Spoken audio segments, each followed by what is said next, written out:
मला वाटतं एकच आहे, तसं पाहायला गेलं तर परवाची बॉडी लँग्वेज मुख्यमंत्री महोदयांची आणि आजची बॉडी लँग्वेज टोन सोशल मीडियानंतर जोडल्यानंतर आणि ते जे काही महाराष्ट्रात प्रश्न विचारतात त्यांच्याबद्दल बोलल्यानंतर आपण पाहिलं असेल थोडंसं अंतर झालेलं, पण बॉडी लँग्वेज तेवढीच डाऊन होती. पहिलं मी थोडा विचार केला की आपण खरोखर ह्या सगळ्या थापा ऐकायला बसायचं का, पण नंतर मी हा पण विचार केला की मुख्यमंत्री महोदयांचं कदाचित शेवटचं अधिवेशन असेल, त्यानंतर ते केंद्रात जातील, तर थोडं बसूया ऐकूया. म्हणून काय आत्ता मी ऐकलं, आपण पण ऐकलं, अनेक गोष्टी सांगितल्या, पण खरोखर ऑन ग्राउंड महाराष्ट्र जसा आहे आणि मुख्यमंत्र्यांच्या मनात जे आत्ता काही चाललं आहे ह्याच्यात खूप तफावत आहे. त्यांचा ग्राउंड कनेक्ट हा तुटलेला आहे हे क्लिअरली कळतंय. पण आता या अधिवेशनामध्ये कुठलेच प्रश्न सुटले नाही, महागाईचे प्रश्न सुटले नाही, शेतकऱ्यांचे जे मुळगाव जे होते सरसकट होतं, कर्जमाफी आणि 7/12 कोरा करणार होते हे ते बोलून गेले होते, पण अजूनपर्यंत ते केलं नाही. त्यामुळे विधानभवनात काल परवा मोर्चा पण आलेला, काही लोकांना अरेस्ट सुद्धा केलं. अनेक गोष्टी जसं मी सांगितलं ना, गेल्या 2-3 दिवसांमध्ये देखील आणि आपण पाहिलं असेल गेल्या 2 आठवड्याच्या ह्या पूर्ण अधिवेशनामध्ये अनेक गोष्टी विरोधी पक्षाने घेतल्या, सत्ताधारी पक्षाने घेतल्या. पण आज आपल्याला एक जाणवलं असेल, मुख्यमंत्र्यांच्या रिप्लायच्या वेळी देखील एक तर मिंदेंचे कोणीही मंत्री तिथे बसले नव्हते. भाजपकडून पण उपस्थिती खूप कमी होती आणि एकंदर सगळ्यांना मला वाटतं आता कळायला लागलेलं आहे की जास्ती काय आता दिवस इथे त्यांना ठेवणार नाहीत, लवकरच केंद्राकडे खेचणार आहेत. तर मला वाटतं होप्स कमी झालेले आहेत. काय देऊ शकतील, नुसतं आश्वासनामागे आश्वासनं, पण पुढे काही जमिनीवर होत नाही. आम्ही कालच सांगितलं 1 दिवस करून दाखवा, ती पण हिंमत नाहीये. उपमुख्यमंत्री एकनाथ शिंदेंनी आरोप केले की जे राम मंदिर चोरीबद्दल जे आरोप करतात त्यांनी सिद्धिविनायक मंदिर तेव्हा तुमच्या सहकाऱ्यांकडे ते होतं, तेव्हा त्याच्यात चोरी झाली, दानपेटीत चोरी झाली, त्याच्यावर ते का बोलत नाही? काय माहिती ना, हे आरोप खरे असते तर त्यांच्यासोबत गुवाहाटीला पळाले असते. त्यांच्यावर जे भाजपने त्यावेळी आरोप केले होते, पळकुट्यासारखे पळाले ते घाबरून सुरत, गुवाहाटी, गोवा आणि मग इथे येऊन ते मुख्यमंत्री बनले. एकंदर काय तर त्यांनी जे ऑपरेशन देवेंद्र फडणवीस सुरू केलेलं आहे त्याच्याकडून कुठेतरी तुम्हाला डिस्ट्रॅक्ट करण्यासाठी हे सगळे करत आहेत. पण एकच मी त्यांना विचारतो, हिंमत असेल आणि खरोखर जे ते सांगतात की आम्ही बाळासाहेबांचं हिंदुत्व पाळतो, माझे आजोबा वंदनीय हिंदू सम्राट बाळासाहेब ठाकरेंचं हिंदुत्व, त्यांच्यात एक थोडं कणभर जरी असलं तरी त्यांनी प्रधानमंत्र्यांना प्रश्न विचारावा की राम मंदिर जे लुटलं ते ट्रस्टीजनं नेमलं कोणी, चंपतरायला नेमलं कोणी, अनिल मिश्राला नेमलं कोणी, जी दानपेटीत चोरी झाली आहे ते ट्रस्टीजला कोणी नेमलं, उज्जैनमध्ये जे मुख्यमंत्र्यांनी लुटलं ते मुख्यमंत्र्यांना कोणी नेमलं, हे त्यांनी हिंमत दाखवावी बोलण्याचं.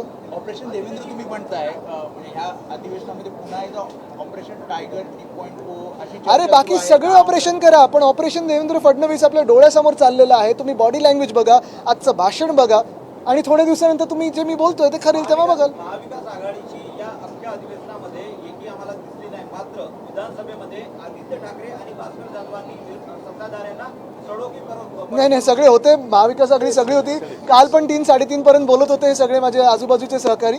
मला वाटतं सगळ्यांनी जे काही जनतेचे प्रश्न आहेत ते त्यांनी विचारण्याचं काम केलं. पुन्हा एकदा त्यांनी कशा पद्धतीने उठाव करून दाखवला, ती गद्दारी नव्हती, ती क्रांती होती, अशा सत्ता काय आहे की हे सगळ्या भाकड कथा आणि थातूरमातूर बोलण्यापेक्षा गेल्या आठवड्यामध्ये पावसाळ्याने जो हाहाकार माजवलेला आहे, कुठे मिसिंग लिंकवर दरड कोसळते, कुठे खड्डे पडलेत, त्यांनीच उद्घाटन केलेल्या कोपरी पुलावर जे खड्डे पडलेत, सगळीकडे जे काही लोकांचे हाल झालेले आहेत 4 वर्ष किंबहुना 2019 पासून, म्हणजे आता किती तुम्ही मोजा, 2019च्या नोव्हेंबरपासून आत्तापर्यंत ह्यांच्याकडे नगर विकास हे खातं आहे. 4 वर्षामध्ये महापौर नव्हते तेव्हा प्रशासक पण ह्यांचेच होते. पैसा गेला कुठे, खाल्ला कोणी? जे कॉन्ट्रॅक्टर्स मी सतत सांगतोय, कॉन्ट्रॅक्ट तुम्ही कॉन्क्रीटच्या रस्त्यांचं दिलं, कॉन्क्रीटचे रस्ते होतेच, त्याचसोबत झाडं कापण्याचं कॉन्ट्रॅक्ट तुम्ही बिल्डिंग कॉन्ट्रॅक्टरनं दिलं, हे सगळे पैसे तुमच्या खात्यात आले आणि म्हणून आज लोकांचे हे हाल झालेले. त्याच्यावर पहिलं उत्तर द्यावं. आणि मी परत तुम्हाला सांगतो, त्यांनी हिंमत असेल तर माझ्या बाजूला इथे उभं राहावं आणि तुमच्या समोर साक्षीने आम्ही डिबेट करू सगळ्या विषयांवर. तरी पाहिजे तर पूर्ण खातं घेऊन त्यांचं उभं राहावं. खातं म्हणजे जे काही खाल्लं ते नाही, जे त्यांचं खातं डिपार्टमेंट असतं ते पेपर सकट उभं राहावं, टेलिप्रॉम्प्टर लावावे आणि मी एकटा बिना पेपरचं इथे उभं राहील.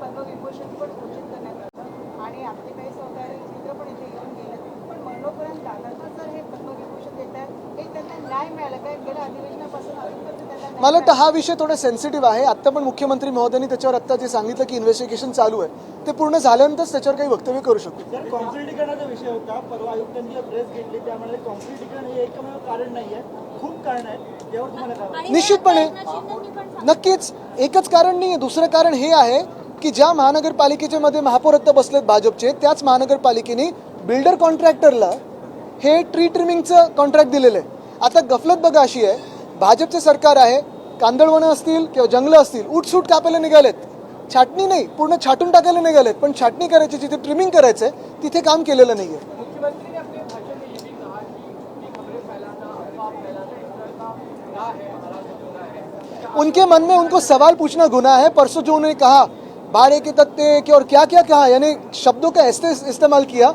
मुझे नहीं लगता उनके मुंह में ये कभी हमने सोचा था ऐसे शब्द आएंगे.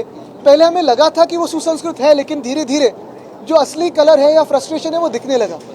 दुर्भाग्यपूर्ण बात यही है कि उनका फ्रस्ट्रेशन जो दिख रहा है वो अभी राज्य पे रिफ्लेक्ट कर रहे हैं वो, और शायद ये उनका आखिरी सत्र है, इसलिए तो हम सभी आज बैठे थे ये सारी झूठी बातें सुनने. आदित्यजी, आज राजौर पाटील महापालिकेत आल्या होत्या ना, शिंदेच्या कार्यालयात गेल्या ना, ठाकरेंच्या कार्यालयात गेल्या, थेट आल्या, सही केली आणि निघून गेल्या. नेमकं त्या कुठे आहेत, काय? बघा, मी त्यांची थोडी आत्ता मनस्थिती समजू शकतो, कारण त्यांनी मध्ये उद्धव साहेबांना येऊन भेटून पण गेल्या आणि त्यांनी सांगितलं त्या पक्ष सोडत नाही आहेत. ठीक आहे, काहीतरी त्यांच्या परिवारातलंच आहे म्हणून मी जास्ती त्यांना आता या वादात खेचणार नाही आणि ही संवेदनशीलता आम्ही पाळतो. ऑपरेशन देवेंद्र चल रहा है. क्या क्या कौन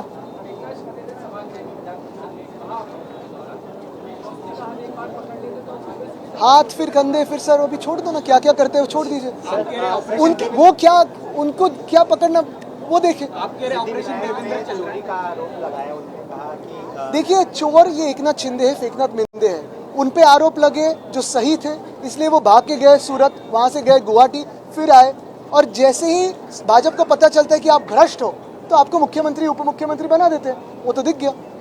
चेंबूर तुम्हें आत्ताच विचारा ना, बाहर में तो आप झूठ कह है. रहे हैं कि ऑपरेशन देवेंद्र चल रहा है, क्या कुछ ऑपरेशन देवेंद्र है, आपसे जानना चाहेंगे. ये ऑपरेशन टाइगर, ऑपरेशन तुतारी, ऑपरेशन ये, ऑपरेशन वो, ये कोई बात नहीं है. बात साफ है कि फेकनाथ बिंदे को स्वयं सीएम बनना है, भाजपा के 130 होके भी खुद को सीएम बनना है, हाथ पैर मार रहे हैं, पैसा पहुंचा रहे हैं, सब कुछ कर रहे हैं, और एक ही बात है कि ऑपरेशन देवेंद्र फडणवीस को उन्होंने इनिशिएट किया है. इसकी बात यही है कि ये फडणवीस साहब का शायद आखिरी सत्र है, अधिवेशन है, उसके बाद केंद्र में मंत्री बनाया जाएगा और यहाँ कोई दूसरा मुख्यमंत्री आएगा. सर, चेंबूर में जो पेड़ गिरा है, ऐसा एक रिपोर्ट आई है प्राइमरी की, सीमेंट की वजह से जड़ों में पानी और मिट्टी नहीं पहुंच पाई, जिस वजह से ये हादसा हुआ. आप बिल्कुल, और अभी तो म्यूनसिपल कमिश्नर कह रहे हैं कि सीमेंट की वजह से नहीं है. बात यही है कि जब भी आप रास्ते के काम करते हो, एक तो 30 फुट से छोटा रास्ता हो तो उसको सीमेंट कंक्रीट नहीं करते.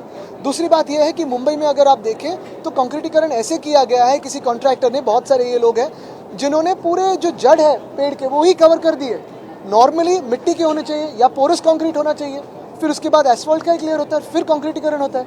ये तो बिना देखे हर जगह कंक्रीट का इस्तेमाल किया है.